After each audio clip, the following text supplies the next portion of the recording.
और सीखने का। तो इसके संदर्भ में आपको आज जो क्लास हमें लेनी है उसकी कुछ पीडीएफ्स डाली गई हैं। आपको पॉइंट लोकेशन के साथ, पॉइंट को टोन और शेडेड करने के साथ उसके बारे में चर्चा करेंगे। और डॉक्टर रेनाल्ड वॉल, आप सबके पास ट्रीटाइज 3 होगी, इसके पास नहीं होगी। पीडीएफ शेयर करी गई है ग्रुप में, और पीडीएफ की फोटो कॉपी निकाल सकते हैं जो लोग सेकंड सेमेस्टर में हैं, जिनके पास। जी, सुनीता जी बड़ौदा से, ठीक है। सभी को बहुत धन्यवाद जुड़ने के लिए। ट्रीटाइज 3 आप सबके पास है, उससे हम लोग डॉक्टर वॉल के बारे में पढ़ने का प्रयास करेंगे। और ये बहुत ही महत्वपूर्ण सेशन है इस सेमेस्टर का, क्योंकि यहाँ पर आपके एक एक बिंदुओं का साइंटिफिक कनेक्टिविटी दी गई है। साइंटिफिक कनेक्टिविटी से मतलब है कि अगर हम जो पॉइंट इस्तेमाल करेंगे वो किस अर्गन से किस चीज हुआ साइंटिफिकली, तो इसको जानना और उसका उपयोग करना और उसकी डायग्नोसिस करना बहुत ही अलग है। जैसे कि आप H9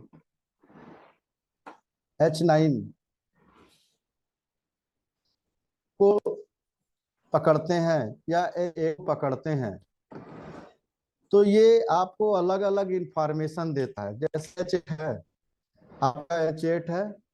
अगर आप चाइनीज कॉन्सेप्ट में देखें डॉक्टर वॉल के हिसाब से, तो लिटिल फिंगर का जो ज्वाइंट है पर H8 आता है। और H8 अगर राइट साइड में पेन कर रहा है तो हार्ट, लेफ्ट और राइट हार्ट, दो हार्ट हैं, यानी राइट एट्रियम और right ventricle, left atrium, left ventricle, ये दो अलग अलग हिस्से हैं। बीच में सेप्टम है। और राइट में अनऑक्सीजनेटेड ब्लड का कलेक्शन होता है थ्रू आउट बॉडी, एट्रियम से वेंट्रिकल में आता है। उसके बीच में वॉल लगी होती है जिसको ट्राई कैप्सिड वॉल कहते हैं। तो राइट साइड में हार्ट का H8 का ट्रीटमेंट करते हैं, तो डॉक्टर वॉल ने बताया कि आप ट्राई कैप्सिड वॉल का ट्रीटमेंट कर रहे हैं। अगर वही सेम ट्रीटमेंट लेफ्ट हैंड में आप कर रहे हैं, तो लेफ्ट एट्रियम, लेफ्ट वेंट्रिकल को जोड़ने वाला septum by capsid wall. Try capsid, by capsid का कॉन्सेप्ट समझना है कि जो ट्राई कैप्सिड वॉल है वो 3 तरह से ऐसे जुड़ी हुई है, 3 लेयर से, इसीलिए उसको ट्राई कैप्सिड कहते हैं। बाई कैप्सिड 2 लेयर से जुड़ी है, इसलिए उसको बाई कैप्सिड कहते हैं। बाई कैप्सिड को सेकेंडली मिट्रल वॉल भी कहते हैं। तो ये बड़ा बड़ा विषय है। ये सारी चीजें आपको समझ में आएगा कि H7 जो हार्ट का सोर्स पॉइंट है, अर्थ पॉइंट है, तो वो कैसे हार्ट के कंडक्शन सिस्टम को ठीक करता है। ये सारी बातें साइंटिफिकली आपको समझ में आएंगी। तो ट्रीटाइज 3 से हम लोग यहाँ पर बात करेंगे डॉक्टर वॉल। बहुत सारी बातें हैं, तो हम लोग विशेष रूप से सीधे ट्रीटाइज 1 पेज 1 पर डॉक्टर वॉल का इंग्लिश या हिंदी किसी भी बुक से देखेंगे तो पेज नंबर 1 है। Electro acupuncture according to doctor Voll, EAV। Introduction. Doctor Voll Germany के एलोपैथिक डॉक्टर थे, और एलोपैथिक विधा को छोड़ करके उन्होंने चाइनीज एक्यूपंक्चर का अच्छे से अध्ययन किया। और इस बीच उन्होंने एक device, electro acupuncture according to doctor Voll, उन्होंने एक अद्भुत डिवाइस खोजा जिसको डर्मेट्रॉन बोलते हैं, मशीन खोजी। और उसके हिसाब से पॉइंट की लोकेशन और पॉइंट की इंटेंसिटी खोज करके कि डिजीज क्रॉनिक है, एक्यूट है, सब एक्यूट है, को वहां पर परिभाषित किया। और कौन सा पॉइंट को ट्रीट करने से पर्टिकुलर मेरिडियन के ऑर्गन्स कहाँ पर इफेक्ट कर रहे हैं, तो वो डर्मेटॉन मशीन के माध्यम से ये सारी बातें खोजी गई। तो आज हम लोग, ये उनका बहुत बड़ा शोध है, और एक्यूपंक्चर के दुनिया में, एक्यूप्रेशर के दुनिया में मैं आपको बहुत सिंपली बताऊंगा कि कैसे आप पॉइंट सर्च करेंगे। सिर्फ प्रोब से डर्मेट्रॉन मशीन 8 से 10 लाख की पड़ती है। हम सामान्य उपचारक होने की वजह से, थेरेपिस्ट होने की वजह से हम लोग ऐसा नहीं कर पाते।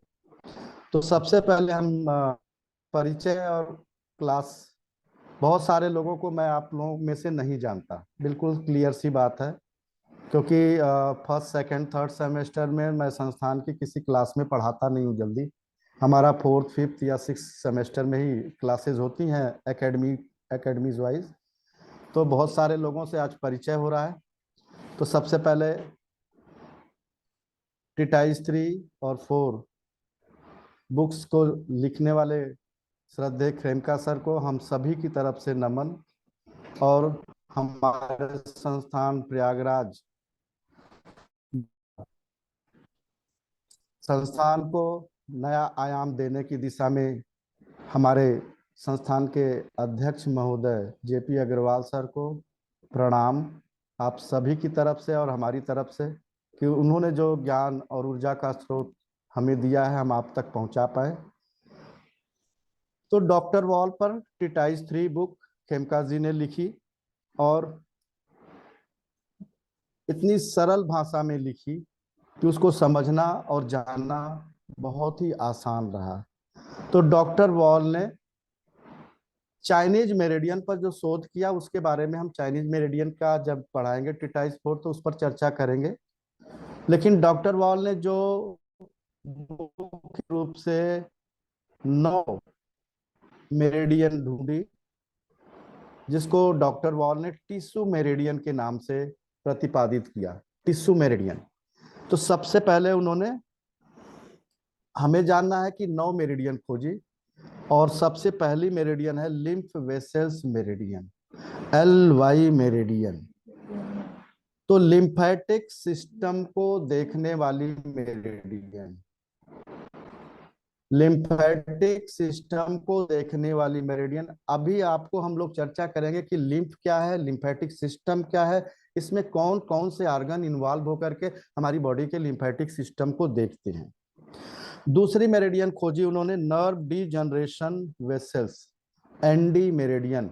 इनका सबका संबंध अभी आपको हम बताएंगे कि ये कहाँ पर स्थापित है, उसके साथ चाइनीज मेरिडियन जो स्थापित है वो क्यों है, क्यों इसके साथ ही ये स्थापित है। ये सारी चीजें आज हम आपसे हम सभी शेयर करेंगे। निश्चित रूप से जो चीजें नहीं समझ में आएंगी उस पर भी हम लोग चर्चा करेंगे। आप लोगों के क्वेश्चन डॉक्टर वॉल की मेरिडियन खत्म होते ही क्वेश्चन भी लेंगे, जिसका जो क्वेश्चन होगा उसको भी बताने का प्रयास करेंगे। एलर्जी और vascular degeneration meridian, AD meridian, ये वेस्कुलर सिस्टम को ट्रीट करती है। वेस्कुलर सिस्टम मतलब ब्लड वेसल से रिलेटेड सिस्टम को ट्रीट करती है। और क्या है, एलर्जी नाम है। तो अगर ब्लड वेसल्स में एलर्जी होगी, इरिटेशन होगा, तो वो किस तरह का होता है, वो सारी बातें हम लोग चर्चा करेंगे। आप में से बहुत सारे लोगों ने YNM पर बहुत सारी क्लासेस ली होंगी, और उस पर हम लोग उसको मिक्स नहीं करना चाहेंगे, उसको मिक्स नहीं करना चाहेंगे क्योंकि कंफ्यूजन क्रिएट होगा। तो प्योरली अभी हम लोग इसी से बात करेंगे, एलर्जी मेरिडियन, और इस मेरिडियन को किसके साथ मिलाकर ट्रीटमेंट करना है ये भी आपको अभी साथ के साथ हम आपको प्रोटोकॉल के रूप में भी बताते जाएंगे।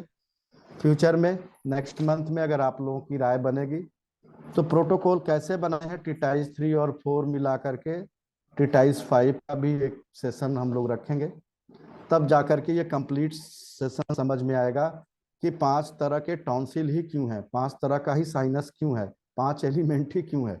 बड़ा अद्भुत ज्ञान है, और एक एक दांत किस किस एलिमेंट से, किस ऑर्गन से रिलेटेड है, कि एक दांत में प्रॉब्लम है, उस दांत का इलाज करते रहिए, आराम नहीं आता। लेकिन अगर आपको ये पता चल जाए कि ये दांत इस ऑर्गन से रिलेटेड है, और उसी आर्गन को उसके साथ अटैच कर दिया जाए, ट्रीटमेंट में ऐड कर दिया जाए, तो इफेक्टिविटी बहुत फास्ट हो जाती है।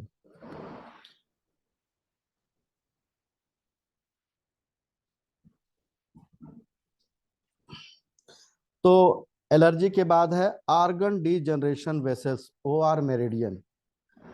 ट्रीट डीप लिम्फ, यानी लिम्फ वेसल्स एक आपका है ही है, एक डीप लिम्फ वेसल्स है। इसके इसके बारे में बताएंगे कि क्या चीज है, कि क्यों इसको डीप लिम्फ वेसल्स बोला गया और इसकी कनेक्टिविटी किस मेरिडियन के साथ है। बहुत ही महत्वपूर्ण चीजों पर चर्चा करेंगे। बहुत सारी चीजें हैं, आप लोगों ने, हम देख रहे हैं कि बहुत पुराने साथी भी जुड़े हुए हैं। आज वो चीजें आपको क्लियर करके हम बताएंगे कि किसके साथ क्यों ये अटैच है, कैसे है।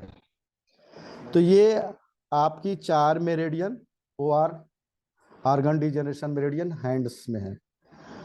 5वीं मेरिडियन है joint and articular degeneration meridian, यानी JD मेरिडियन। ये जोड़ों से संबंधित ट्रीटमेंट का उपचार करती है ज्वाइंट मेरिडियन, JD मेरिडियन। इसकी कनेक्टिविटी कैसे है ये भी बताएंगे नेक्स्ट पेज पर।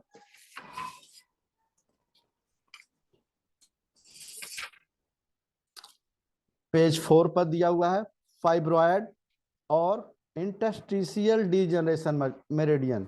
कब हमारी बॉडी में फाइब्रॉयड बनने लगेंगे, फाइबर बनने लगेंगे? Connective tissue. कनेक्टिव टिश्यू क्या मतलब होता है? Blood vessels. आपका सबसे बड़ा कनेक्टिव टिश्यू क्या है? ब्लड है। तो ब्लड की मेरिडियन के साथ फाइबर की मेरिडियन का ट्रीटमेंट, यानी फाइब्रॉयड या फाइबर कब बनता है? जब बॉडी में ब्लड सप्लाई नहीं होती, आर्गन काम करते करते थक करके हार्ड हो जाता है, तो it convert into the fibroid, fibre में बनने लगता है। आप देखिए, फाइब्रॉयड यूट्रस में बनता है, फाइब्रॉयड लंग्स में बनता है, जिसको ILD बोलते हैं, इंटरस्टिशियल लंग्स डिजीज। फाइब्रॉयड कब बनते हैं? जब लंग्स को ब्लड सप्लाई नहीं मिलती, लंग्स की मेरिडियन ब्लड वेसल्स के माध्यम से।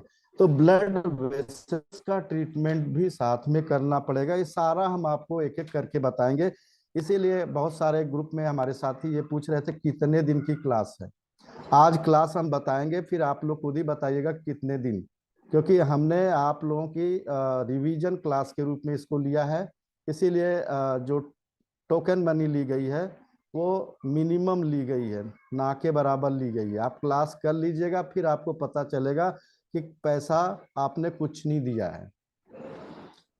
स्किन डीजनरेशन वेसल्स, स्किन का degeneration, treat skin and scar. Skin का डीजनरेशन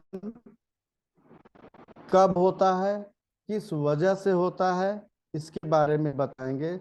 और fat degeneration vessels, fat degeneration vessel, ये आपका जो आपकी बॉडी में रिजर्वायर फूड के रूप में, अगर हम एक्स्ट्रा खाना खाते हैं तो वो एडिपो टिश्यूज के रूप में हमारी बॉडी में जमा हो जाता है। तो फैट डीजनरेशन का संबंध किस आर्गन से है, किस मेरिडियन से है, वो सारी चीजें आपको साइंटिफिकली प्रूफ करने का प्रयास करेंगे। आई ऑर्बिट मेरिडियन, यानी आंख के चारों तरफ ऑर्बिट मेरिडियन, जो आइज डिजीज को ट्रीट करने के लिए बताया गया है। तो ये 4 मेरिडियन हाथ में डॉक्टर वॉल ने इन्वेंट की, 4 मेरिडियन पैर में की, और उसके अलावा एक अतिरिक्त मेरिडियन उन्होंने खोजी जिसको आई ऑर्बिट मेरिडियन कहते हैं। तो ये बात पूरी आपको समझना। देखिए, बहुत सारी चीजें मैं बार बार रिपीट नहीं करूंगा, एक बार करूंगा। डॉक्टर वॉल ने चाइनीज मेरिडियन के पथ में या चाइनीज मेरिडियन के कुछ नॉमेनक्लेचर को बदला है। जैसे किडनी मेरिडियन पैर के सोल में यहां से शुरू होकर के इंटरनल मेलुलस बोन, जो अंदर की हील बोन है, उसके चारों तरफ से होते हुए अंदर की तरफ पैरों से आपके गले के पास 27 पर खत्म होती है। तो डॉक्टर वॉल ने कहा कि जो 5th टो है, यानी स्मॉल टो है, उसके अंदर की तरफ से किडनी मेरिडियन शुरू होती है। थोड़ा सा उन्होंने चेंज किया, ये बारीकी आप लोग जानते हैं, इस पर हम लोग बहुत ज्यादा बात नहीं करेंगे। और किडनी मेरिडियन किडनी का विंड पॉइंट है, सन पॉइंट है। तो सन पॉइंट क्या करता है? सेडेशन का काम करता है। तो जब आपकी बॉडी में डीप लिम्फ, यानी आपकी बॉडी में डीप लिम्फ यानी ड्रेन करना है, तो किडनी ही टॉक्सिक सब्सटेंस को आपकी बॉडी से दूर करने का काम करती है। तो kidney one mind master point है। यूरिनरी ब्लैडर को डॉक्टर वॉल ने लंबर और बैक ऑफ थाई में उसकी लोकेशन को थोड़ा सा चेंज किया हुआ है। उस पर जब हम लोग बात करेंगे तो सारा डिटेल से बात करेंगे। ट्रिपल वार्मर मेरिडियन को डॉक्टर वॉल ने इंडोक्राइन की मेरिडियन बोला। इंडोक्राइन ग्लैंड यानी अंतःस्रावी ग्रंथियों का की मेरिडियन बोला, यानी बॉडी की केमिकल मेरिडियन बोला। पेरिकार्डियम मेरिडियन जो चाइनीज शब्द था, उसको डॉक्टर वॉल ने सर्कुलेशन की मेरिडियन बोला। क्या बोला? सर्कुलेशन की मेरिडियन। क्या? ब्लड सर्कुलेशन की मेरिडियन, यानी जिसमें ब्लड फ्लो करता है। तो ब्लड फ्लो कहाँ करता है? आर्टरीज और वेन्स में करता है। एक बहुत क्लियर कट अपने दिमाग में आप सब लोग रखें। तो पेरिकार्डियम को सर्कुलेशन की मेरिडियन बोला, और ये मेरिडियन आर्टरीज, वेन्स और लिम्फेटिक लिम्फ को बॉडी में सप्लाई करने वाली मेरिडियंस के रूप में जाना जाता है। तो सिर्फ आर्टरीज द्वारा बॉडी में ब्लड सप्लाई नहीं होती। जहां हमारी बॉडी में आर्च है, कट है, वहां ब्लड वेसल्स नहीं जाती। वहां एरिया जो है नरिशमेंट के लिए लिम्फ लिम्फ वेसल्स वहां लिम्फ लेके जाती हैं, यानी लिम्फेटिक नरिशमेंट होता है। तो ये सारी चीजें अभी हम लोग डिस्कस करेंगे। स्प्लीन मेरिडियन डॉक्टर वॉल के हिसाब से केवल लेफ्ट साइड में स्प्लीन की मेरिडियन है, और राइट साइड में जो आपकी केमिकल एक्टिविटीज के उपचार देते हैं, जिसमें हम white blood cells, red blood cells and lymphocyte का उपचार करते हैं। और राइट साइड की स्प्लीन मेरिडियन को डॉक्टर वॉल ने पैंक्रियास मेरिडियन बोला, यानी पैंक्रियास की मेरिडियन, जिसमें डायबिटीज मेटाबॉलिज्म यानी शुगर का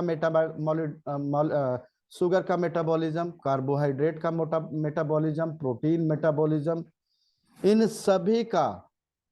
अब जैसे आपने देखा कि एल्ब्यूमिन मेटाबॉलिज्म दिया, albumin is nothing, this is protein.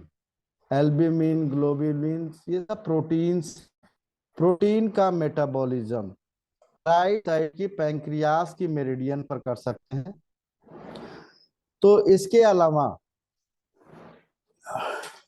Doctor wall ने आई ऑर्बिट मेरिडियन खोजी। तो आईज के जो मेन हिस्से हैं, जैसे retina, macula, cornea, sclera, choroid, vitreous body, ciliary body, iris, tear glands, conjunctiva, इन सब का उपचार आई मेरिडियन के माध्यम से। आंख की तीनों क्रैनियल नर्व, आंख में 3 क्रैनियल नर्व है। अभी एनडी मेरिडियन पढ़ाएंगे तो 12 क्रैनियल नर्व्स के बारे में भी बताएंगे, उसकी उपयोगिता के बारे में बताएंगे, और एक एक दो दो पॉइंट से उसके उपचार की महत्ता बताएंगे। तो क्रैनियल नर्व है, trochlear nerves, oculomotor and abducens nerve पर भी उपचार इसी के माध्यम से करते हैं। तो ये छोटी सी इंट्रोडक्शन है। इसके पीछे आप देखिए, आपके पेज 2 पर, पेज 2 पर लगा दे बेटा हाथ वाला। अब देखिए, थोड़ा सा बड़ा कर दो,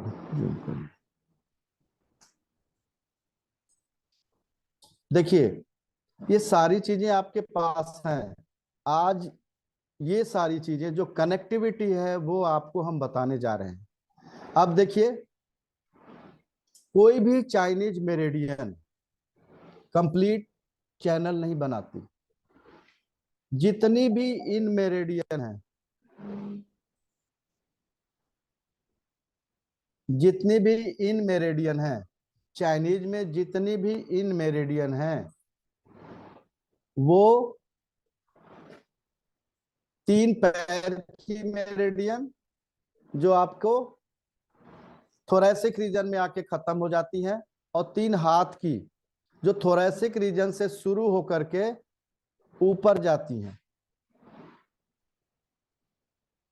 तो अब देखिए क्या हुआ कि ये आपका थोरैसिक रीजन जंक्शन पॉइंट है जहां पर पैर की 3 इन मेरिडियन आके खत्म होती हैं और हाथ की 3 इन मेरिडियन ऊपर की तरफ जाती हैं। तो ये चीज आपको मैं बताना चाह रहा हूं। तो जितनी भी इन मेरिडियन है अर्थली ब्रांच मेरिडियन है, अर्थली ब्रांच मेरिडियन है, अर्थ से ऊर्जा हेवन की तरफ लेके जाती है। ये बात समझ लीजिए बहुत अच्छे से।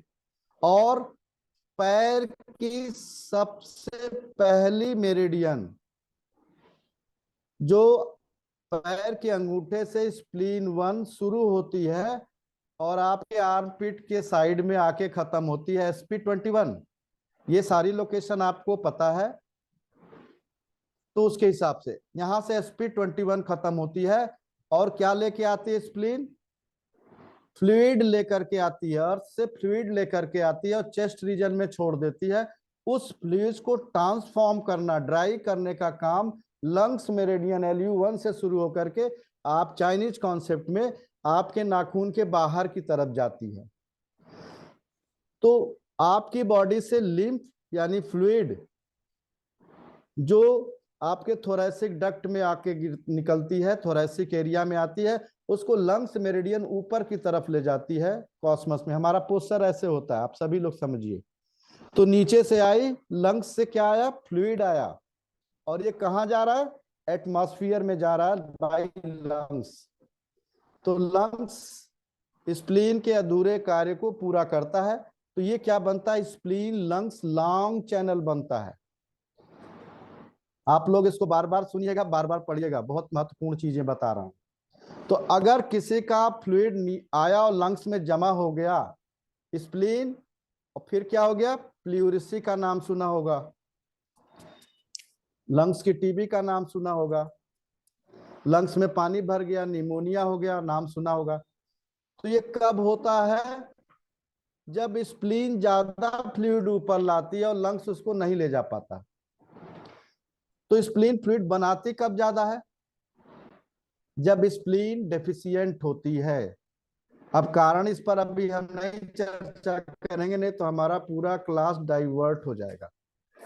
तो जब स्प्लीन की ऊर्जा कम होती है तो वो फ्लूइड ज्यादा ऊपर ले जाके भर देती है। तो ऐसी कंडीशन में जिसको निमोनिया हो, लंग्स की डिफिशियंसी के साथ स्प्लीन की डिफिशियंसी जरूर ट्रीटमेंट में दीजिए। ये कनेक्टिविटी आपको बता रहे हैं, आप देखिएगा पेशेंट बहुत जल्दी ठीक हो जाएगा। ठीक है, तो अब देखिए यहां पर लंग्स मेरिडियन आके खत्म होती है और पैर के अंगूठे से स्प्लीन मेरिडियन।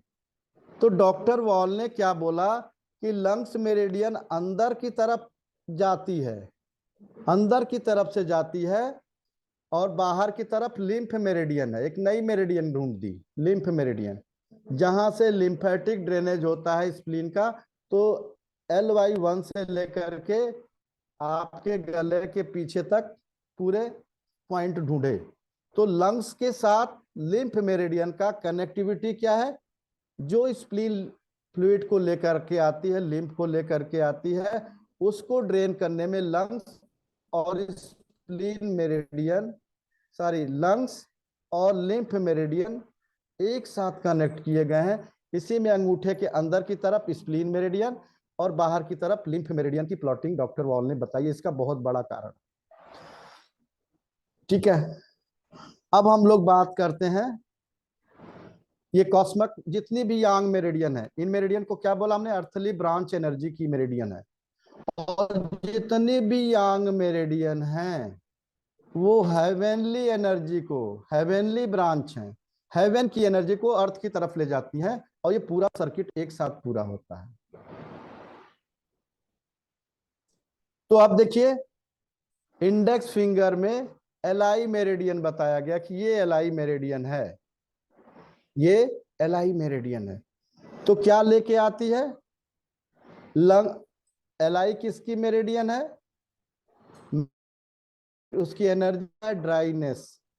तो ये कॉस लेकर के आती है और आपके नाक के दोनों तरफ एलआई 20 पर खत्म हो जाती है, और ये ड्राइनेस को फिर से वेट करता है स्टमक 1। उस ड्राइनेस को स्टमक 1 वेट करता है, गीला करता है, सर्कुलेट करता है इंटायर बॉडी में, से शरीर से बाहर निकल जाता है। ये लॉन्ग चैनल बनाता है। अब लार्ज इंटेस्टाइन का काम क्या है? जो वेस्ट प्रोडक्ट हैं और बॉडी में जो इलेक्ट्रोलाइट हैं, इलेक्ट्रिसिटी जनरेट करते हैं, उनको एक्टिवेट करने का काम करते हैं, उनको रीअब्सॉर्ब करके बॉडी में, बॉडी को एक्टिवेट करने का काम करते हैं। अगर किसी को 10-15 लूज मोशन लग गए तो आप देखिए कितनी सारी वीकनेस आती है, अपने पैरों पर भी हम नहीं खड़े हो पाते, क्योंकि वो इलेक्ट्रोलाइट्स, जिसको आप सोडियम पोटेशियम आयन कहते हैं, और सबके घर में आरओ है, सब लोग अपने घर के आरओ में टीडीएस सिस्टम बनाते हैं कि टीडीएस मेंटेन करना है। वो टीडीएस मेंटेन बॉडी का कौन करता है? लार्ज इंटेस्टाइन करता है। और हमें बॉडी में क्या देता है? इलेक्ट्रिसिटी जनरेट करता है। अगर लार्ज इंटेस्टाइन ड्रेन हो गई, बहुत सारे लोगों की लार्ज इंटेस्टाइन की ऊर्जा जब कम हो जाती है, स्टूल यूरिन पास करके आते हैं तो बेड पर पड़ जाते हैं, थकान लगती है, थक जाते हैं। तो आप सोचिए बॉडी में इलेक्ट्रिसिटी जनरेट करती है, इसलिए उसके साथ Andy meridian, nerve degeneration meridian. Nerve का काम क्या है? आपको और आपके सिस्टम को एक्टिवेट करके रखने का, आपको और आपके सिस्टम को एक्टिवेट करके रखने का। इसलिए एलआई के साथ, एलआई क्या करती है? बॉडी में इलेक्ट्रोलाइट को मेंटेन करती है, जो सेल के अंदर और बाहर इंट्रासेलुलर एक्स्ट्रासेलुलर फ्लूइड को मेंटेन करते हैं, वो इलेक्ट्रोलाइट्स हैं। सोडियम पोटेशियम आयंस की जो मात्रा है, आपने सेमेस्टर 1 में पहला ही चैप्टर पढ़ा होगा, जिसमें होम्योस्टेसिस कैसे मेंटेन करते हैं। तो एलआई मेरिडियन का एलआई 11 होम्योस्टेसिस पॉइंट है, जो एलआई और बॉडी के अंदर फ्लूइड को मेंटेन करने का काम करती है। तो इसीलिए एंडी मेरिडियन जो नर्व, जो हमें एक्टिवेट करती है, हमें अलर्ट रखने का काम करती है, वो नर्व करती है, नर्वस सिस्टम। तो इसके साथ एंडी मेरिडियन को दूसरी तरफ डॉक्टर वॉल ने प्लॉट किया है। ये सब आपको क्लियर हो रहा होगा, क्योंकि ये बहुत बड़ा विषय है, तो हम आपको एक छोटी सी कनेक्टिविटी के साथ जोड़ने का प्रयास कर रहे हैं।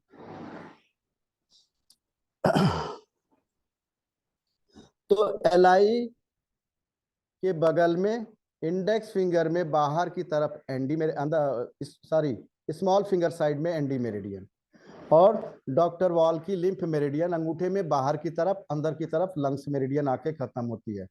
तो चाइनीज का और डॉक्टर वॉल की मेरिडियन का अलग अलग रोल है। इसके बाद आपके मिडिल फिंगर में ये आपका पेरिकार्डियम 9 आके खत्म होती है। तो पेरिकार्डियम 9 को डॉक्टर वॉल ने क्या बोला? ये आपका पेरिकार्डियम 9 आके खत्म होती है। कहां से शुरू होती है? आपके निप्पल के ठीक नीचे से शुरू होती है। P1 निप्पल के ठीक नीचे शुरू होती है, वहां से आकर के आपके रिस्ट फोल्ड पर P3, P2, P3, और सेंटर में P7, और इस एरिया में P8, और नाखून के जड़ में P9। तो यहां से ऊपर की तरफ जाती है पेरिकार्डियम। कहां से? थोरैसिक डक्ट से ऊपर से। और पैर में, अंगूठे में अंदर की तरफ से लीवर मेरिडियन आती है। लीवर मेरिडियन किसकी है? केमिकल की मेरिडियन है। More than 1000 chemical reactions liver में परफॉर्म होते हैं। केमिकल की मेरिडियन है अंगूठे में अंदर की तरफ, यानी फिंगर साइड से शुरू होकर के लीवर 1, लीवर 14 आके खत्म होती है। जहां खत्म होती है उसके ठीक ऊपर उस केमिकल को ट्रांसफॉर्म करके एटमॉस्फेयर में ले जाता है। सारी मेंटल बातें, सारी सर्कुलेशन लीवर से कनेक्ट है। पेरिकार्डियम को सर्कुलेशन मान लीजिए, तो ये फायर एलिमेंट का है, लीवर का सन पॉइंट है, तो मदर के सपोर्ट से ये सर्कुलेशन करता है। और अगर चाइनीज कॉन्सेप्ट में माने तो ये ब्रेन है, तो जो केमिकल यहां से ड्रेन नहीं होगा वो आपके दिमाग में, आपके ब्रेन को, आपको सारी चीज की क्रियाओं में इफेक्ट पड़ेगा।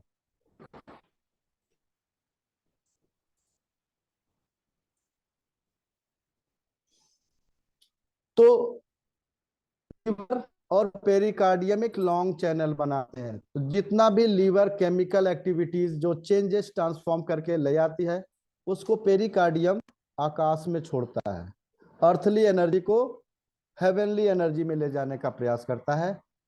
तो P9। और देखिए क्या है, सर्कुलेशन की मेरिडियन बोला, यानी ब्लड वेसल्स का सर्कुलेशन हो रहा है, तो उसके साथ क्या बोला, एलर्जी डिजनरेशन, यानी ब्लड वेसल्स में जो डिजनरेशन होगा उसके साथ एडी मेरिडियन को रखा डॉक्टर वॉल ने, उसके साथ एडी मेरिडियन को डॉक्टर वॉल ने रखा। एडी क्या करती है, वेस्कुलर डिजनरेशन की मेरिडियन है या एलर्जी की मेरिडियन है। तो ब्लड वेसल्स में क्या प्रॉब्लम आती है, ब्लड वेसल्स या तो लूज हो जाती हैं तो वेरिकोज वेन्स हो जाता है, फैल गई तो वेरिकोज वेन्स हो गई, अगर टाइट हो गई तो क्या हो जाएगा, बीच बीच से फट जाएंगी, अगर ये हार्ट की फट गई तो आर्टरियल स्क्लेरोसिस हो जाती है, पैरों की फट गई तो वेन्स रप्चर होकर के क्या होती हैं, वहां ब्लड फ्लो बढ़ जाता है, चाहे वे वेन्स से हो चाहे आर्टरी से हो। तो उस इरिटेशन को कंट्रोल करने का काम ब्लड वेसल्स जिसमें ब्लड फ्लो करता है उसकी मेरिडियन यानी उसके चैनल को मेंटेन करने का काम एडी मेरिडियन करती है। तो इसीलिए सर्कुलेशन के साथ एडी मेरिडियन डॉक्टर वॉल ने प्लॉट की है। ये कनेक्टिविटी आपको सीखनी है। अब देखिए इस रिंग फिंगर में एक और मेरिडियन डॉक्टर वॉल ने प्लॉट की, ओ आर, डीप लिम्फ की मेरिडियन, डीप लिम्फ की मेरिडियन, ऑर्गन डीजनरेशन मेरिडियन, यानी डीप लिम्फ एक सरफेस लेवल पर लिम्फेटिक ड्रेनेज है, यानी बॉडी में जगह जगह से जो ड्रेन हुआ एक जगह से निकल गया, लेकिन अगर सेल के अंदर डिजनरेशन है, सेल के अंदर डिजनरेशन है तो उसको निकालने का काम ओ आर मेरिडियन करेगी डीप लिम्फ पर, यानी सेल के अंदर केमिकल चेंजेज हो रहे हैं। तो देखिए इस ओ आर मेरिडियन के साथ डॉक्टर वॉल ने ट्रिपल वार्मर मेरिडियन यानी इंडोक्राइन की मेरिडियन रखी। तो जो केमिकल चेंज हो रहा है वो किसके द्वारा हो रहा है, इंडोक्राइन मेरिडियन के साथ। बहुत महत्वपूर्ण बात है, इंडोक्राइन मेरिडियन के साथ डीप लेवल का चेंजेज, यानी अगर कोई बीमारी आई सरफेस लेवल पर है तो देयर इज नो प्रॉब्लम, तो आपका लिम्फ मेरिडियन से काम चल जाएगा, लेकिन सेलुलर लेवल पर अगर आ गई, सेल के सरफेस से अंदर की तरफ होती ना, जैसे आपने देखा कि लीवर के चारों तरफ प्रॉब्लम है तो लीवर से फैल के दूसरे तीसरे ऑर्गन में भी जाने लगती है, तो ये क्या है, डीप लिम्फ का यहाँ पर काम आ जाएगा O R meridian. O R meridian के साथ क्या है, ट्रिपल वार्मर मेरिडियन, यानी केमिकल की मेरिडियन। तो जब डीप लिम्फ की बात आई तो केमिकल की मेरिडियन, सरफेस लेवल की लिम्फ की बात आई तो लंग्स की मेरिडियन, नर्व का डिजनरेशन हो रहा तो एलआई मेरिडियन, एलआई में प्रॉब्लम होगी तो नर्व का डिजनरेशन होगा। और अंदर की तरफ हार्ट की मेरिडियन है, हार्ट मेरिडियन का सर्कुलेशन यहाँ खत्म होता है और हार्ट ब्लड की सप्लाई करने में सर्कुलेशन मेरिडियन का काम को हेल्प करती है। और जो सप्लाई होता है ब्लड, वो स्मॉल इंटेस्टाइन में एब्जॉर्ब होता है। क्या एब्जॉर्ब होता है? जूसेस एब्जॉर्ब होते हैं जो कन्वर्ट होते हैं ब्लड में। ब्लड में कैसे बनता है ये आप सभी को पता है कि जूसेस एब्जॉर्ब होते हैं, उसको स्प्लीन मेरिडियन लंग्स के पास ले जाती है गैदरिंग क्वी में, और गैदरिंग क्वी हार्ट के पास आती है, और हार्ट में ओरिजिनल की आके मिलती है तो ट्रू क्वी बनती है, तो हमारी बॉडी में सर्कुलेशन होता है। ये बहुत अलग अलग विषय है, फिर जानना है। तो इसलिए हार्ट के साथ स्मॉल इंटेस्टाइन मेरिडियन का कॉम्बिनेशन डॉक्टर वॉल ने एटिटीज रखा है। तो ये हाथ की मेरिडियन का कॉम्बिनेशन हमने बताया किसके साथ क्या है और क्यों है, बताने का प्रयास किया है। लेकिन अगर एक को बताऊंगा तो बहुत सारा टाइम लगेगा। नेक्स्ट पेज लगाना भाई।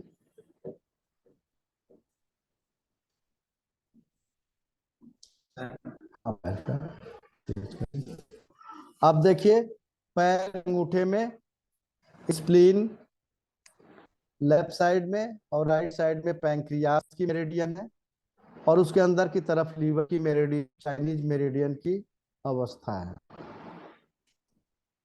और देखिए इंडेक्स टो में, यानी अंगूठे की बगल वाली उंगली में अंदर की तरफ डॉक्टर वॉल ने joint and articular degeneration meridian को प्लॉट किया, और उसके साथ क्या लिखा है नेक्स्ट पर? Stomach meridian. स्टमक मेरिडियन यानी हमारे सारी जोड़ों के दर्द का, हड्डियों के जोड़ों के दर्द का मुख्य कारण पेट है, स्टमक है, और वो ज्वाइंट को इफेक्ट करता है। और स्टमक एक विशेष तरह का केमिकल सेक्रेट करता है। स्टमक एक केमिकल सेक्रेट करता है। क्या? HCl, gastrin, ghrelin, somatostatin, histamine, serotonin, prostaglandin, leptin, morphine, substance P, BIP, melatonin, nitric acid, bicarbonate, mucus. तो बहुत सारे केमिकल सेक्रेट करती है स्टमक। उसमें प्रोस्टाग्लैंडिन है जो किडनी को कंट्रोल करता है, और किडनी चाइनीज मेरिडियन में आप देखेंगे तो स्टमक और स्प्लीन किडनी को कंट्रोल करते हैं, यूबी को कंट्रोलिंग है। और किडनी का जो इंटायर बॉडी में फंक्शन है वो स्केलेटल सिस्टम से रिलेटेड है।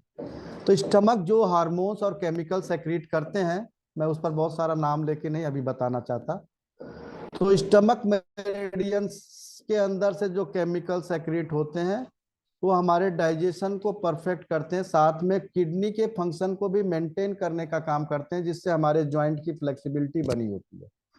तो स्टमक की वजह से हमारे जॉइंट पेन और मेरिडियन का डीजनरेशन होना स्वाभाविक है। तो इसलिए स्टमक के साथ जॉइंट मेरिडियन को एक साथ रखा गया है, डॉक्टर वॉल ने रखा है। तो बहुत सारा हार्मोन्स, HCl, रेनिन, प्रोस्टाग्लैंडिन, ये सारे हार्मोन्स को आप देखेंगे तो ये केमिकल के द्वारा किडनी को कंट्रोल करते हैं। तो ये सारी चीजें, अब सारा ज्वाइंट या स्केलेटल सिस्टम किससे रिलेटेड है? 5 एलिमेंट थियरी में आपने पढ़ा, skeletal system is related to kidney और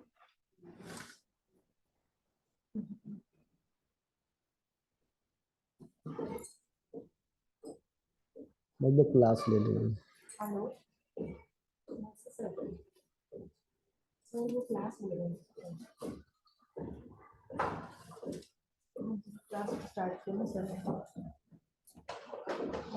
तो इसीलिए स्टमक और जेडी मेरिडियन एक साथ रखी गई है। और आप देखेंगे स्टमक और जेडी एक साथ रखी गई हैं, तो आप देखेंगे कि स्टमक के साथ जेडी को रखा गया है, तो जब जेडी मेरिडियन जॉइंट का पेन का इलाज करें तो स्टमक का ट्रीटमेंट जरूर करें।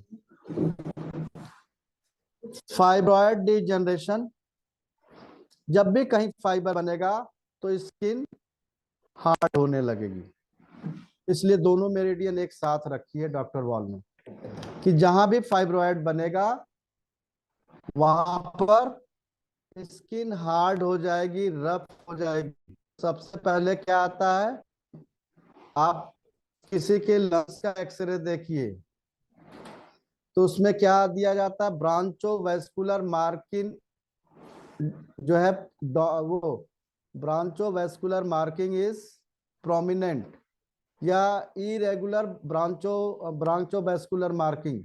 इसका मतलब लंग्स की जो आउटर लाइन है वो ऊंची नीची हो गई है, इसका मतलब ये डिजेनरेशन प्रोसेस है, फाइब्रॉयड बनने के चांसेस हैं। तो स्किन के साथ डॉक्टर वॉल ने इसीलिए फाइब्रॉयड मेरिडियन रखी है।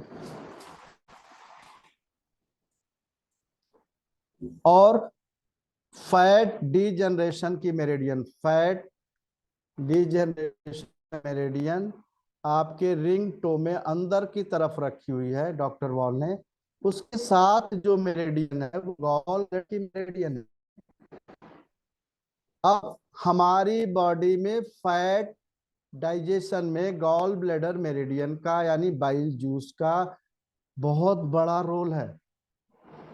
अगर गॉल ब्लैडर जिसका नहीं है वो तला भुना तो खा ही नहीं सकता, और खा भी लिया तो 4 दिन तक पचा नहीं सकता।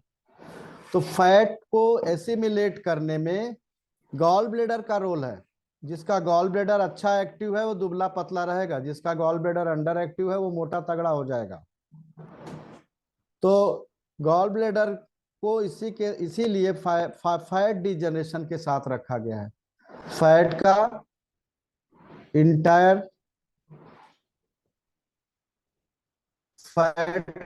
इंटायर कंट्रोल गॉल ब्लैडर के द्वारा होता है, और कुछ पैंक्रियाटिक जूस से भी होता है। लेकिन गॉल ब्लैडर कल्प्रेट आर्गन है। जिनका भी गॉल ब्लैडर निकला हो, आप पेशेंट देखते हो तो डॉक्टर उनको तला भुना या पत्ते वाली चीजें खाने को मना करता है। आप कभी योग करते हो, योगाचार्य हो, तो 1-2 धनिया की पत्ती निगल जाइए पानी के साथ, और अगले दिन सुबह आप कुंजल क्रिया करिए, धनिया की पत्ती बाहर आ जाएगी, क्योंकि स्टमक नहीं ब्रेक डाउन करता। जब वो स्टमक से ड्यूोडेनम में जाता है तो बाइल जूस और सम पैंक्रियाटिक जूस मिल करके उसको एसिमिलेट करते हैं। तो जिनका गॉल ब्लैडर नहीं है वो पत्ते वाली सब्जियां, जिसे कहते हैं ना साग भाजी, वो नहीं पचा सकता। तो गॉल ब्लैडर फैट को कंट्रोल करता है। तो फैटी डीजनरेशन मेरिडियन, फैट की मेरिडियन, एडिपोज की मेरिडियन, बहुत सारे लोग वर्कआउट करते हैं। अब देखिए क्या होता है, कैसे गॉल ब्लैडर और लीवर फैट को बॉडी में नहीं आने देते। तो आप देखिए लीवर गॉल ब्लैडर का 5 एलिमेंट में क्या कोरिलेशन है, मस्कुलर सिस्टम। व्हेन आप योग प्राणायाम एक्सरसाइज करते हैं तो मसल्स वर्कआउट करती है और उस फैट को जो डिपॉजिट हो रहा है उसको मेल्ट आउट कर देती है, और उससे गॉल ब्लैडर और लीवर में सेक्रीशंस भी बढ़ जाते हैं। तो इसीलिए गॉल ब्लैडर के साथ फैटी डिजनरेशन मेरिडियन रखी गई है। और लास्ट में है पैर की छोटी उंगली में, किडनी अंदर की तरफ K1 से शुरू होती है और बाहर की तरफ UB67 लास्ट पॉइंट आके खत्म होता है फिबुलर साइड में, और टिबियल साइड में जो है अंगूठे की तरफ किडनी मेरिडियन।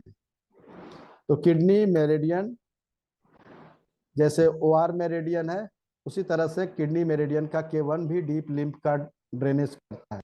सेलुलर लेवल में जब केमिकल चेंजेज होते हैं, केमिकल चेंजेस जब होते हैं तो इस तरह की सारी चीजें होती हैं, जिस पर हम लोग बात कर रहे थे कि डॉक्टर वॉल की मेरिडियन कहाँ पर और क्यों रखी गई हैं। वो हमने आपको ब्रीफ में, बहुत ब्रीफ में, अगर मैं कहूँ तो बहुत ब्रीफ में बताने का प्रयास किया है। और कहाँ से क्या मेरिडियंस हैं उसके बारे में भी हम लोगों ने बात किया है। अब नेक्स्ट पेज पर है कि डॉक्टर वॉल ने अपनी मेरिडियन के द्वारा बीमारी को पहचाने जाने के बहुत सारे तरीके बताए। सभी चाइनीज की 12 मेरिडियन और 8 टिश्यू मेरिडियन के बारे में डॉक्टर वॉल ने बहुत सारी इंफॉर्मेशंस दी कि आप उस मेरिडियन को कैसे पहचानेंगे। तो कुछ एक्यू पॉइंट्स डॉक्टर वॉल ने हर मेरिडियन पर बताए जिसके द्वारा आप ऑर्गन के अंदर होने की प्रॉब्लम को समझ सकते हैं। अब उसको हम बहुत सिंपल तरीके से बताने का प्रयास कर रहे हैं, बहुत ज्यादा इधर उधर की बात नहीं। तो पहला है कंट्रोल मेजरमेंट पॉइंट, यानी नियंत्रक माप बिंदु। कंट्रोल, तो किसी भी ऑर्गन का कंप्लीट कंट्रोल सीएमपी में होता है, कंट्रोल मेजरमेंट पॉइंट में। कंप्लीट कंट्रोल का मतलब structural changes as well as functional changes. किसी भी ऑर्गन के अंदर अगर कोई प्रॉब्लम होती है फंक्शनल या स्ट्रक्चरल, तो वो सीएमपी के द्वारा, तो अगर स्ट्रक्चरल चेंजेज हो रही है तो सीएमपी पॉइंट्स अलार्म करता है, यानी shape, size, structure. Functional disturbance अगर होता है तो सीएमपी पॉइंट ही इंडिकेट करता है। तो ऑर्गन के स्ट्रक्चर और फंक्शन में गड़बड़ी है, उसके लिए आपको ये पता चल जाता है कि सीएमपी पॉइंट अलार्म के रूप में काम करता है। तो जैसे ही आप सीएमपी पॉइंट को रब करते हैं प्रोब से, अगर वहां पर पेन और नोट्स मिलता है तो आपको तुरंत पता चलेगा कि यहाँ पर गड़बड़ है। तो उस ऑर्गन में क्या गड़बड़ है, स्ट्रक्चरल गड़बड़ है या फंक्शनल गड़बड़ है, दोनों का पता चलता है। लेकिन आप वहां पर ये क्लियरिफाई नहीं कर सकते कि एज वेल स्ट्रक्चरल ही डिस्टरबेंस है या फंक्शनल है। तो अगर फंक्शनल है तो कैसे पता चलेगा? तो अगर किसी भी ऑर्गन में सीएमपी पॉइंट टोन भी होता है, सेडेट भी होता है। बहुत सिंपल सी बात समझिए, अगर पेशेंट थोड़े दिन का बीमार है, 10 दिन हफ्ते भर से बीमार है, तो सीएमपी पॉइंट सेडेट करना चाहिए functional control as well as structural change के कंट्रोल को कंट्रोल करने के लिए। लेकिन अगर क्रॉनिक डिजीज का व्यक्ति साल से 8-10 महीने से बीमार है तो CMP करना चाहिए। याद रख लीजिए आप लोग। तो आपका फंक्शनल डिस्टरबेंस क्या हो गया? पैथोजेनिक डिस्टरबेंस हो गया। पैथोजेंस यानी रिएक्टेंट आ गए, फंक्शन में ही रिएक्टेंट भी होते हैं। तो पैथोजेनिक डिस्टरबेंस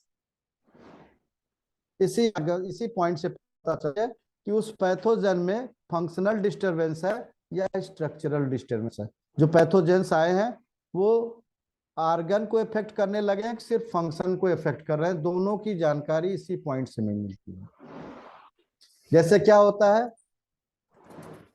अल्सरेटिव कोलाइटिस है तो एलआई का सीएमपी बताएगा कि स्टमक की वॉल को पैथोजन डैमेज कर रहे हैं, पैथोजन डैमेज कर रहे हैं। तो ऐसी कंडीशंस में आप तुरंत समझ जाइए कि यहाँ पर सीएमपी की जरूरत है। लेकिन और भी पॉइंट हैं जिसको हमें समझना पड़ेगा। तो ये आश्चर्यजनक रूप से आपके ऑर्गन के अंदर हुई प्रॉब्लम यानी गड़बड़ी या मल फंक्शन को ठीक करने लग जाती है। अगर क्रॉनिक पेशेंट है तो सीएमपी टोन करिए। और अभी आगे भी बताएंगे कि सीएमपी के साथ कहां पर डिस्टरबेंस है। सिर के ऊपरी भाग में है, डायफ्राम लाइन पर है, डायफ्राम के नीचे है। तो वो एक एडिशनल पॉइंट, सेम क्रॉनिक है तो टोन करिए, एक्यूट है तो सेडेट कर दीजिए। बीमारियों के साथ साथ हम लोग इस पर डिस्कस करते जाएंगे। रेफरेंस पॉइंट,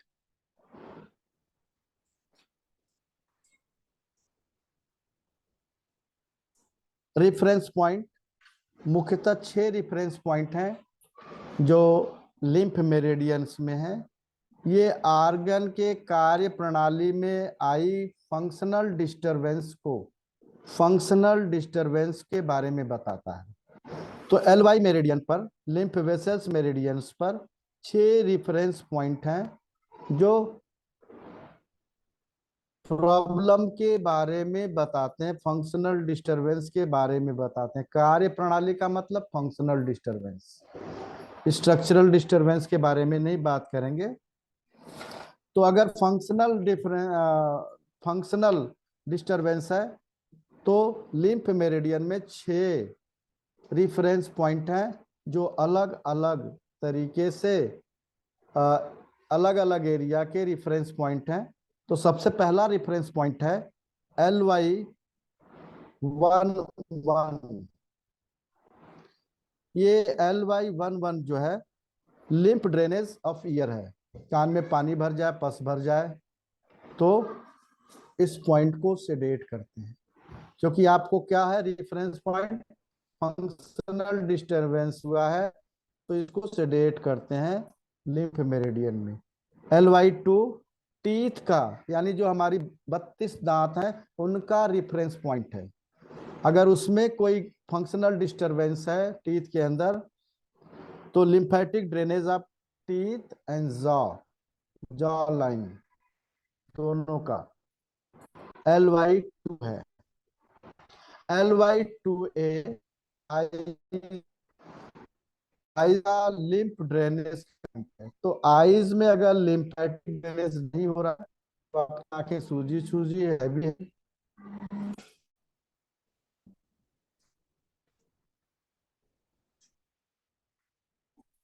सूजी सूजी भारी भारी, और आपको कमजोर सा लगेगा। जिस दिन लिम्फ ड्रेन हो जाएगा उस दिन आपको साफ दिखने लगेगा।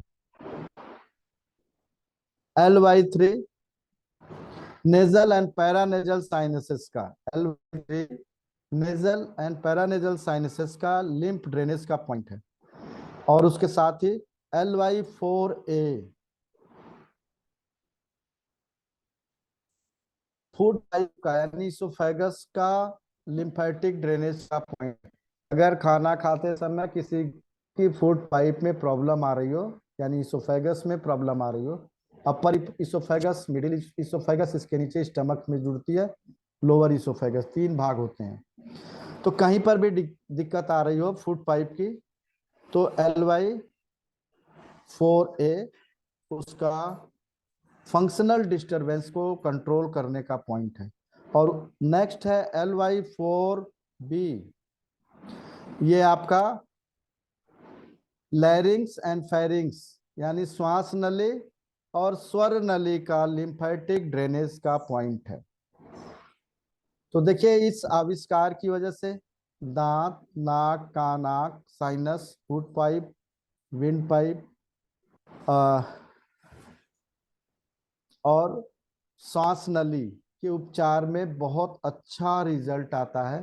तो देखिए जहां पर लिम्फ रुका हुआ है और ऑर्गन का फंक्शन डिस्टर्ब है तो लिम्फेटिक कलेक्शन की वजह से है, चारों तरफ कुछ इकट्ठा हो गया जिसकी वजह से लिम्फ नहीं ड्रेन हो पा रहा है। तो इस वजह से इन पॉइंटों को सेडेट करना चाहिए, लिम्फेटिक ड्रेनेज पॉइंट।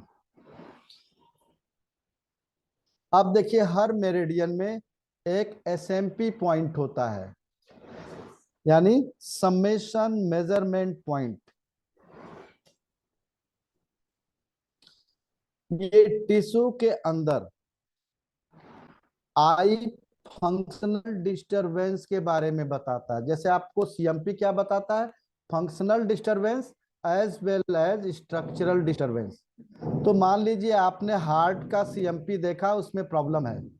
अगर आप हार्ट के SMP पॉइंट को चेक करते हैं, वहां कोई पेन नहीं मिलता है या नोट्स नहीं मिलती है, तो आपको ये समझ लेना चाहिए कि हार्ट के स्ट्रक्चर लेवल में प्रॉब्लम है। और अगर SMP पॉइंट पर पेन और डिस्टरबेंस मिल रही है तो आप समझिए कि हार्ट के फंक्शन लेवल में प्रॉब्लम आ रही है।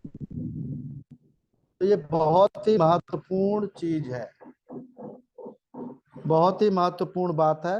Lymph drainage of SMP point से टिश्यू लेवल में आई फंक्शनल डिस्टरबेंस को आप पहचान सकते हैं। उसी तरह से किसी भी ऑर्गन का, नर्व में भी एसएमपी पॉइंट है, तो नर्व में स्ट्रक्चरल और फंक्शनल डिस्टरबेंस है या नहीं है। तो अगर एसएमपी पॉइंट पर कोई इंडिकेशन आता है तो ये बताता है कि फंक्शनल डिस्टरबेंस पक्का ही है। ये बात आपको बिल्कुल अपनी डायग्नोसिस में समझ लेनी है। पॉइंट को कैसे पकड़ेंगे सब एक एक चीज मैं बताऊंगा, आप सब लोग ध्यान से समझिएगा। तो इसकी डायग्नोसिस फंक्शन ऑफ टिश्यू के बारे में, यानी फंक्शनल डिस्टरबेंस के बारे में एसएमपी के द्वारा पता चल जाता है। जैसे शरीर में आर्टरीज की गड़बड़ी हो तो आर्टरीज का एसएमपी पॉइंट SP9 P9 या CI9 पर उपचार देना चाहिए। और एक और पॉइंट है पार्शियल समेशन मेजरमेंट पॉइंट। अब पार्शियल समेशन मेजरमेंट पॉइंट का मतलब क्या हुआ कि फंक्शनल डिस्टरबेंस एक आर्गन से दूसरे आर्गन तक जा रहा है, एक आर्गन के अलावा दूसरा आर्गन भी फंक्शनल डिस्टरबेंस से ग्रसित है, तो इसको बोलते हैं पार्शियल समेशन मेजरमेंट पॉइंट। यानी LY मेरिडियन पर LY5 partial summation measurement point of lymph है, जो हार्ट, पेरिकार्डियम, LY, LU और हार्ट तीनों मेरिडियन के तीनों चारों आर्गन के बारे में बताता है कि एक साथ इन तीनों आर्गन में फंक्शनल डिस्टरबेंस है। जैसे क्या हुआ कि CI का पार्शियल समेशन मेजरमेंट पॉइंट में इफेक्ट है,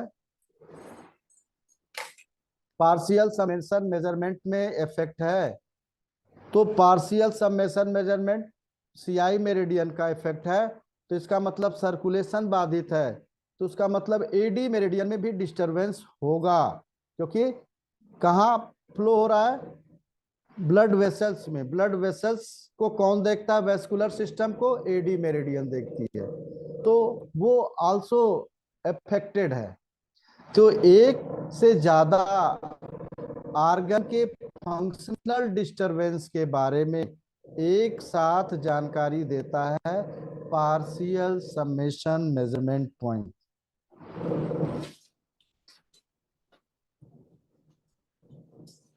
यानी इसका मतलब हुआ कि अगर किसी आर्गन के फंक्शन में डिस्टरबेंस है तो उसके नेबर बाई, जो उसके पड़ोसी आर्गन्स हैं, उसके भी फंक्शन में डिस्टरबेंस हो जाए तो ये क्या करता है, एक से अधिक आर्गन के फंक्शन के बारे में बताता है। तो पार्शियल समेशन मेजरमेंट पॉइंट जिस भी मेरिडियन पर मिलेगा उसके आसपास के आर्गन्स के फंक्शन में भी डिस्टरबेंस हो सकता है, इसके बारे में ये बताता है। तो जैसे आपको एक सिंपल एग्जांपल के रूप में दिया कि LY5 पर अगर पेन है लिम्फ वेसल पर, तो ये हार्ट, पेरिकार्डियम, लंग्स को इफेक्ट करता है और उसके नेबर के जो भी आर्गन है उसको भी आप ट्रीटमेंट दे सकते हैं। तो फंक्शनल डिस्टरबेंस होगा तो आपको CMP पॉइंट को टोन और सेडेट दोनों करना होगा। कब, अगर क्रॉनिक है तो टोन करेंगे, एक्यूट प्रॉब्लम है तो सेडेट करेंगे। पांचवा बात है मेजरमेंट पॉइंट। हर मेरिडियन में किसी भी डिजीज से संबंधित मेजरमेंट पॉइंट होता है। किसी खास बीमारी के बारे में, किसी खास बीमारी के बारे में अगर रोग है एक विशेष तरह का, तो हर मेरिडियन पर मेजरमेंट पॉइंट है। First, second, third measurement point हो सकता है, वो आपका उस आर्गन में, उस आर्गन में या उस एरिया में कोई प्रॉब्लम है उसके बारे में इंफॉर्मेशन देता है। किसी भी आर्गन में कोई प्रॉब्लम है, पर्टिकुलर एरिया में प्रॉब्लम है, तो वो मेजरमेंट पॉइंट उसके बारे में आपको इंफॉर्मेशन देता है। और छठा एक बहुत ही महत्वपूर्ण पॉइंट है SCP, सेरस मेम्ब्रेन कोटिंग पॉइंट या पेरिटोनियम पॉइंट, यानी हर आर्गन के चारों तरफ एक कवरिंग होती है, उसमें अगर कोई प्रॉब्लम आती है तो सेरस कोटिंग पॉइंट यानी SCP के द्वारा पता चलता है। और सारी बीमारी का जड़ यही है, जिसको आप क्या बोलते हैं आयुर्वेद में, आकाश बोलते हैं। Outer covering of organ, cell के अंदर सेल की कवरिंग सेल मेम्ब्रेन, और न्यूक्लियस के चारों तरफ कवरिंग न्यूक्लियस की मेम्ब्रेन। अगर इसमें गड़बड़ हो गई तो सारी बीमारी की जड़ शुरू। जैसे अभी आपको हमने क्या बताया था, सेल के अंदर और बाहर इलेक्ट्रोलाइट्स का आना और जाना, फ्लूइड का आना और जाना। जैसे लंग्स में पानी ज्यादा हो गया तो क्या होगा, आउटर मेम्ब्रेन प्लूरा के द्वारा वो एक्स्ट्रा सेलुलर फ्लूइड डाल देगा, और अंदर कम होगा तो बाहर से ले लेगा, अपने को लुब्रिकेंट करेगा, जितनी जरूरत है फ्लूइड की उससे ज्यादा नहीं लेगा। तो वो सेरेट्स कोटिंग पॉइंट यानी SCP के द्वारा ये बात पता चलती है। तो शरीर के अंदर जो आर्गन हैं जिनकी परत होती है, लार्ज इंटेस्टाइन, स्मॉल इंटेस्टाइन, की kidney, liver, urinary bladder, pericardium, pancreas, spleen, ये 9 आर्गन है जो एक साथ जुड़े होते हैं, जिनको आप पेरिटोनियम कहते हैं, यानी एब्डोमिनल कवरिंग, उसको पेरिटोनियम कहते हैं। यानी ये आर्गन की रक्षा परत होती है और आर्गन को अपने स्थान पर टिकाए रखती है, यानी होल्ड कर रखने का भी काम करती है। तो सभी आर्गन की मेरिडियन में सेरस कोटिंग पॉइंट या पेरिटोनियम से संबंधित एक बिंदु होता है, यानी रक्षक परत के रूप में ये काम करता है अगर यहाँ इरिटेशन हो रही है। अब देखिए क्या होता है, अगर किसी आर्गन की सेरस कोटिंग पॉइंट, जैसे क्या बोलते हैं, खास तौर से कहां पर होता है, स्मॉल इंटेस्टाइन की हार्निया हो जाती है नाभि के आसपास, ठीक है, तो क्या होता है, आउटर लेयर, आउटर लेयर क्या हो जाती है, डायलेट हो जाती है, आउटर लेयर डायलेट हो जाती है, नहीं फैल जाती है। अगर आउटर लेयर फैल गई तो क्या करेंगे आप लोग,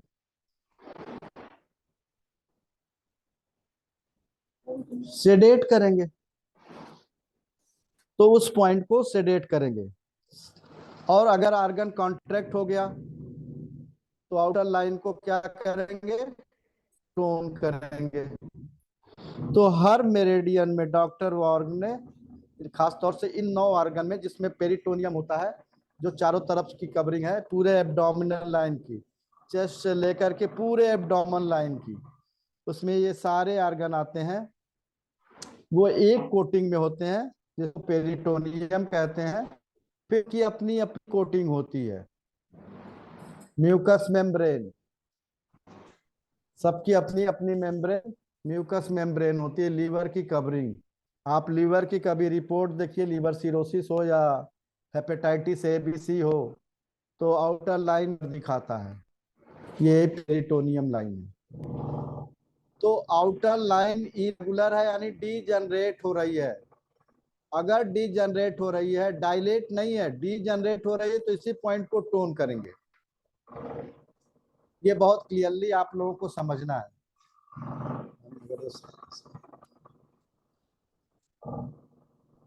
ऊपर से बोल दे भाई 10 मिनट रुक जाए। तो ये पेरिटोनियम लाइन चिकनी और स्मूथ होती है, आकाश का गुण पड़ा है, स्मूथ सॉफ्ट, तो ये स्मूथ होती हैं और आपस में उलझी रहती हैं, लेकिन आपस में चिपकती नहीं है। जब ये इरेगुलर हो जाती हैं, थिन हो जाती हैं या थिक हो जाती हैं, तो ये क्या करने लगती हैं, आपस में चिपकने लगती हैं। यही चिपकना कैंसरस डिजनरेशन है, यही चिपकना कैंसरस डिजनरेशन है। तो इसीलिए सेरस मेम्ब्रेन का जो है एससीपी का बहुत इंपॉर्टेंस डॉक्टर वॉल ने बताया कि अगर ये आपस में चिपक जाएं, आपने देखा कि सबके यहाँ पार्टी होती है ना, तो 8-10 गुब्बारे एक में लगा देते हैं, और आप जब कोई गुब्बारा एक दूसरे को नुकसान नहीं पहुंचाता, और नुकसान पहुंचाएगा तो क्या हो जाएगा, फट जाता है और बाद में कलेक्ट होकर के एक जगह आपस में चिपक जाता है। उसी तरह का एडेशंस हमारे सेल के अंदर सेल मेम्ब्रेन में होती हैं। जब वो आपस में चिपकने लगती हैं, थिक होने लगती हैं, तो उसी को बोला जाता है डीजनरेटिव फेज। तो सारे डीजनरेशन का देखिए, डॉक्टर्स के पास जाइए फाइब्रॉइड लेकर के, 2 सेंटीमीटर 4 सेंटीमीटर का फाइब्रॉइड है, डॉक्टर कहते हैं कोई खास बात नहीं। अगर आपका यूट्रस की वॉल मोटी हो जाए, इंडोमेट्रियल वॉल मोटी हो जाए, तो कहते हैं एक डेंजरस है, तुरंत ऑपरेशन करा दीजिए, क्योंकि अगर वॉल मोटी हो गई ये कैंसरस होता है। तो एससीपी हमें ये बताता है, हर आर्गन में उसकी कोटिंग को बताता है कि ये आपकी डिजेनरेटिव है या नहीं। अगर सेरस ठीक बता रहा, मोटी बता रहा, तो क्या करेंगे, सेडेट करेंगे। अगर थिन बता रहा, पतली बता रहा है, तो क्या करेंगे, टोन करेंगे। ये बात आप सबको याद रखनी है, इसलिए इस पर हम लोग विशेष चर्चा कर रहे हैं। टाइम थोड़ा ज्यादा हो गया है तो चलेगा, आप सब लोग ग्रुप में अपना मैसेज जरूर डालिएगा कि टाइम ज्यादा हो तो चलेगा। एआईपी ऑटोनॉमिक इनर्वेशन पॉइंट, यानी ये इनर्वेशन पॉइंट या प्लेक्सस के पॉइंट होते हैं। तो हर आर्गन का ब्रेन से कनेक्टिविटी का पॉइंट है ये एआईपी ऑटोनॉमिक इनर्वेशन पॉइंट, यानी ये आपके मस्तिष्क से उस आर्गन के जुड़ाव होने का के बारे में बताता है। जब आर्गन का मस्तिष्क से जुड़ाव खत्म हो जाता है, तो ऐसे लोगों को आपने देखा है कि जिनको स्पाइनल इंजरी हो जाए या ब्रेन की इंजरी हो जाए, यूरिन और स्टूल पास कर दें या मुंह से बहुत सारा सलाइवा निकले, उनको कुछ पता नहीं चलता। They have no control on this urination and defecations या सेलाइवेशन। तो ये बताता है एआईपी, यानी आपको आर्गन से ब्रेन के साथ जो कनेक्टिविटी है उसके बारे में बताता है। जो आपका ब्रेन का एक्सटेंशन स्पाइनल कार्ड है, स्पाइनल कार्ड का next further extension sciatica nerve है। तो ब्रेन की 3 डायमेंशन है, क्रैनियल कैविटी में ब्रेन, और स्पाइनल कार्ड स्पाइनल कॉलम में, और नेकेट वायर के रूप में सियाटिका नर्व जो पैर के टोस तक जाती है। आप जानते हैं पुलिस वाले पैर के पंजे में क्यों मारते हैं, क्योंकि वहां ब्रेन का नेकेट रूप होता है, उसके और कोई कवरिंग नहीं होती, सीधे ब्रेन को इफेक्ट करता है।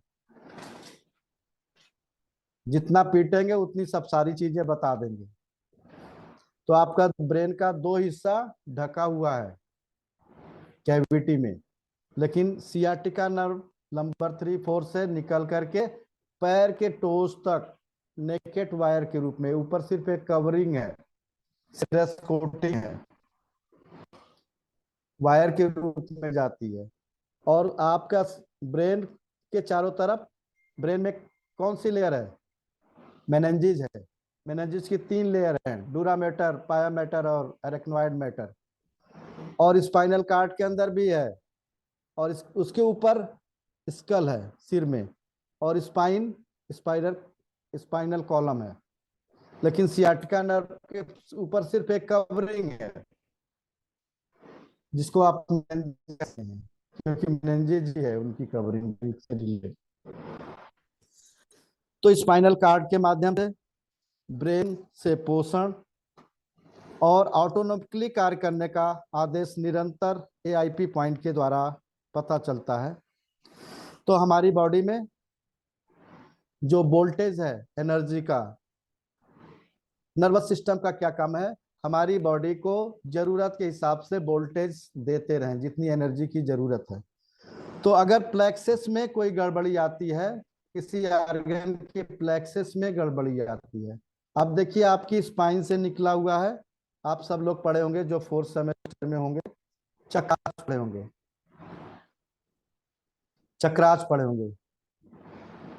तो ब्रेन में चक्रास है, आज्ञा चक्र। तो यहाँ पर कौन सा प्लेक्सस है?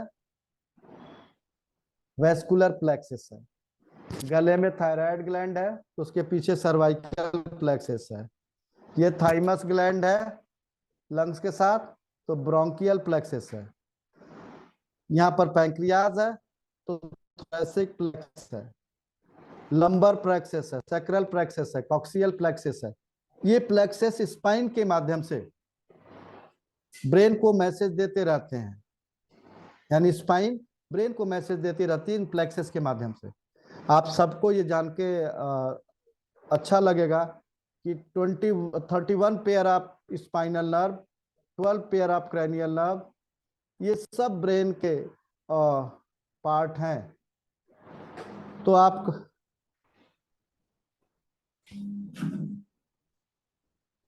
कौन है भाई? ठीक है।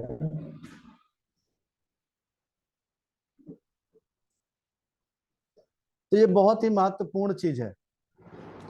हर स्पाइनल नर्व से, हर पेयर ऑफ दो वर्टिब्रा के बीच से एक पेयर ऑफ नर्व्स निकलती है, जिसको स्पाइनल नर्व्स कहते हैं। वो पर्टिकुलर एरिया में पर्टिकुलर ऑर्गन को ब्रेन से मैसेज लेना और देने का काम करती है। तो ये सारी चीजें किससे पता चलती हैं? AIP के द्वारा।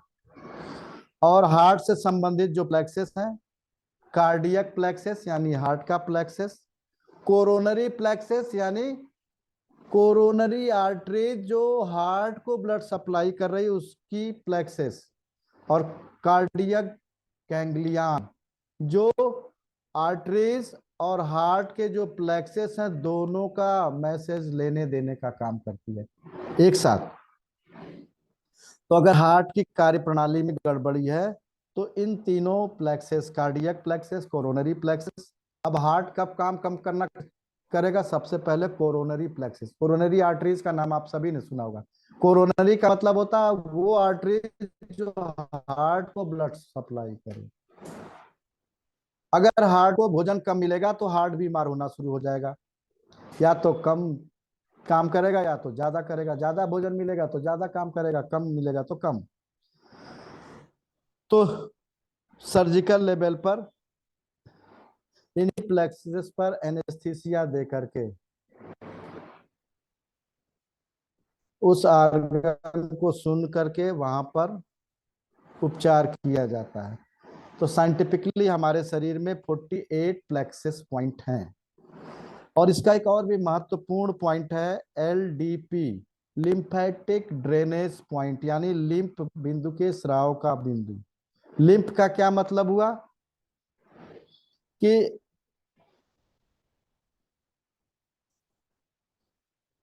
डॉक्टर वॉल के हिसाब से सभी मेरिडियन में एक लिम्फ का बिंदु होता है, और ये आर्गन से लिम्फ को करता है। यानी अभी आपने देखा सेरस कोटिंग पॉइंट है, अगर सेरस कोटिंग की आउटलाइन को मेंटेन करने का काम LDP यानी लिम्फ ड्रेनेज पॉइंट के द्वारा होता है। अगर आर्गन में लिम्फ ज्यादा भर गया तो लीक करने लगेगा। तो आर्गन के लिम्फ स्राव में गड़बड़ी आई है तो आर्गन के LDP पॉइंट के द्वारा पता चलता है। अब क्या हुआ, अगर किसी आदमी में टॉक्सिक सब्सटेंसेस नहीं निकल पाते हैं तो उस तरह की मेरिडियन पर या उस आर्गन की एरिया पर फोड़े फुंसी इन्फेक्शन निकल जाते हैं, और उस पर लिम्फ ड्रेनेज के पॉइंट के साथ LDP पॉइंट को, अब देखिए यहाँ पर क्या फोड़े फुंसे या जितना भी होते हैं उसके लिए सबसे ज्यादा जरूरी है LDP, यानी किसी आर्गन के सेक्रीशंस लिम्फ ड्रेनेज के पॉइंट को ये कंट्रोल करता है एलडीपी। तो देखिए इस तरीके से 8 बिंदुओं पर हम लोगों ने चर्चा की है और ये बहुत ही महत्वपूर्ण बात थी, इस पर चर्चा करना अति आवश्यक था। तो कैसे हम लोग इसको आगे बढ़ाएंगे? नेक्स्ट चैप्टर है पेज 10 पर। मुझे पता है कि टाइम थोड़ा ज्यादा हो रहा है,